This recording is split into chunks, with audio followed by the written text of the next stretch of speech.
In 2013, Mora County in northern New Mexico became the first county in the nation to ban hydraulic fracturing, or fracking as it's known. The ban was approved by the county commission.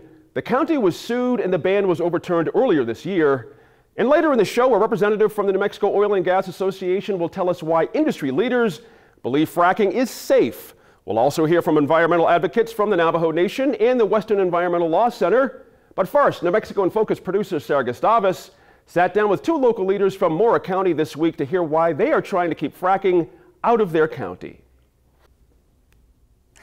John Olivas, former Mora County Commissioner and longtime hunting guide, thanks for sitting down with us this week. You're welcome. Also, Anita Loren from Collaborative Visions, thanks for being with us. Thank you. And Collaborative Visions is a nonprofit community development organization. Yes, ma'am.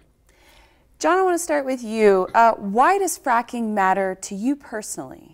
Well, fracking is an industry that actually comes into smaller communities and bullies those communities into creating an idea that economic development is a major driver for their concerns, and not really understanding that the industry is a boom and bust industry. So they're talking about the jobs that are created, but they're not understanding the social effects, the law enforcement effects that exist with industry coming in. So when you talk about water protection within our community, you talk about the purpose of why we did what we did.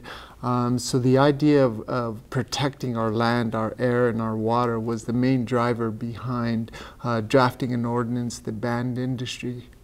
So some pretty strong words. Sounds like you really feel strongly about this one. Anita, what about you? Your family is 7 generations in Mora County. Why is fracking important to you today? Well, it's because I want to protect the future for my children and their children and my grandchildren and their children, because I feel that if we don't act responsibly now, there's a slight chance for our children to be able to survive in our communities should the industry come into our communities, because it would devastate, the way of life in the community.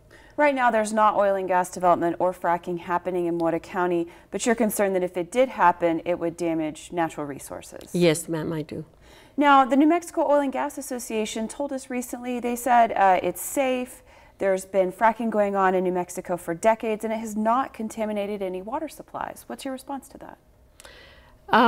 I think it has. I think that the studies that have been done are really geared toward protecting the oil industry. I think tests have been done all over where creeks are being, if you light a fire to it, they start on fire. I think once they start fracking, they start releasing those gases into the air. And how can it not contaminate your water, and how can it not contaminate your air?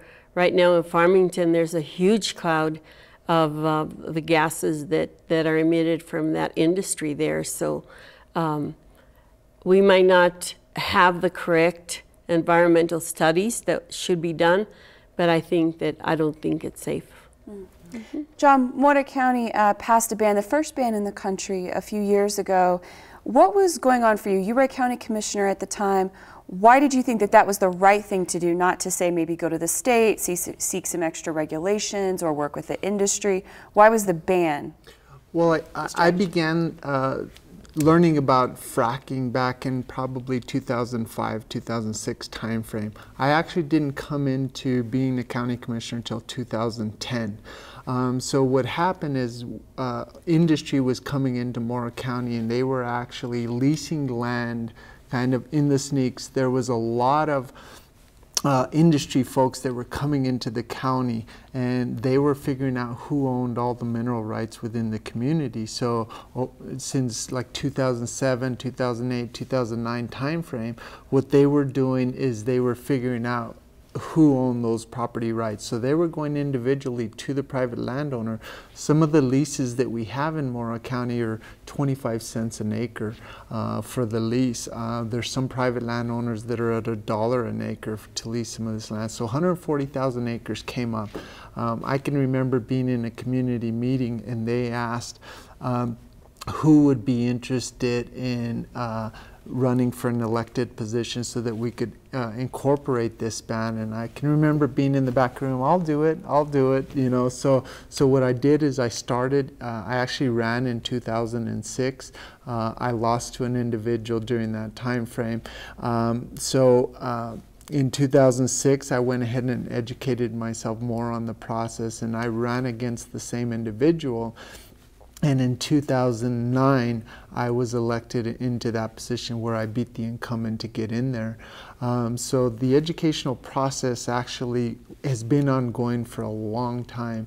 And there are certain individuals that come in, but the idea of jobs within a poverty-stricken community is really, it resonates with the community, but not really understanding what the ramifications are with the industry.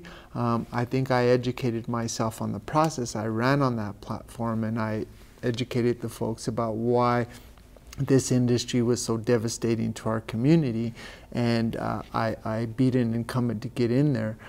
Thinking that we had the votes to go ahead and pass an ordinance. That wasn't the case. We had to wait another couple of years to go ahead and run through another county commission. We got another individual in the community who was like-minded.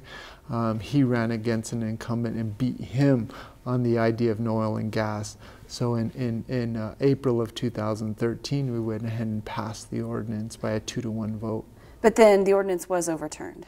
The ordinance was overturned. There was another election that took place, so I was beaten during my primary election. So in January of 2015, a new commissioner came in, and by March of 2015, that ordinance was repealed.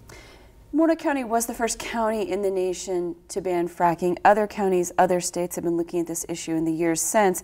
Do you think you had a national impact, even though the ban was overturned? Most definitely, because if you look at the timeline, we were in April of 2013 when we passed our first county-wide ban. There was a lot of municipalities that went through that process. I think the city of Pittsburgh was one of those that started in 2012.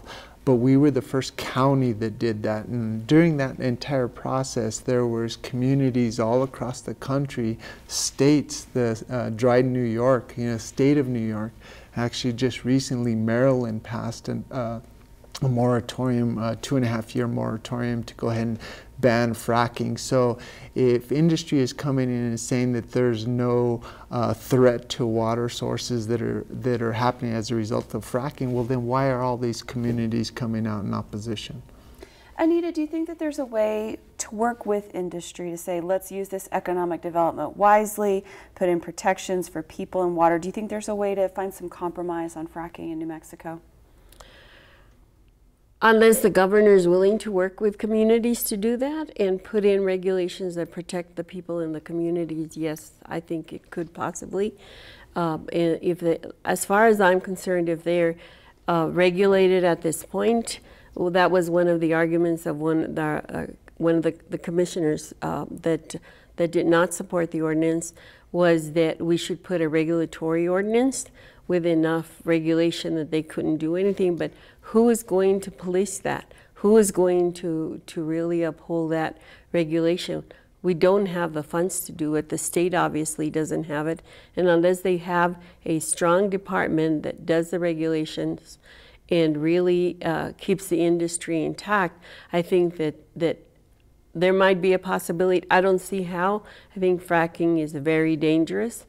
I think it's very dangerous for our aquifers, and I think the amount of water that's being used for fracking is just too much. When we had the drought, it would have devastated, I think, a lot of our community, because we, like I said, we rely on the overflow from the waters in our aquifers for what we do in our community. So, John, did you want to make a comment? Yeah, on that. The ordinance in Morona County to ban oil and gas was overturned. It was repealed in March of 2015. In June of 2015, actually another moratorium went into place. So we've got a year moratorium that's currently in place, and the idea is to draft a regulatory ordinance. What does that mean? It'll actually allow regulations. There's actually certain communities in northern New Mexico. When we were going through litigation on our ordinance, the county of San Miguel, just our neighbors to the south, actually passed a regulatory ordinance, supposedly one of the strictest ordinances that's on the books. You have Santa Fe County in 2010 actually passed an ordinance that was regulatory pretty restrictive. You have Rio Arriba County that has a restrictive ordinance. John, is the goal to make it not profitable? Well, the goal is to make it tougher for industry to come in. When you have a multi-billion-dollar industry coming in, I don't think money's the problem. I think all the restrictions that they're putting in place is kind of loopholes that industry has to go to in order to drill.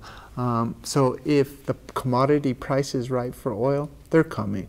You know, there's three options that you have when you have industry coming into a community. You either regulate them, you do nothing, or you ban them. We chose to ban them, and we were, Mora County, when they passed their ordinance, it was a game changer for industry. They didn't want it on the books. So we passed our ordinance in April of 2013. By November of 2013, we had federal lawsuits pending in district court. So, yeah, they needed to get our ordinance off the books because it wasn't regulation. I think they could live with it, but when the commodity price is right, they're coming. So. All right, well, thank you so much for sitting down with us. We will check in with you again in the future. Thank you so much. Thank you so much for having us. Thank you.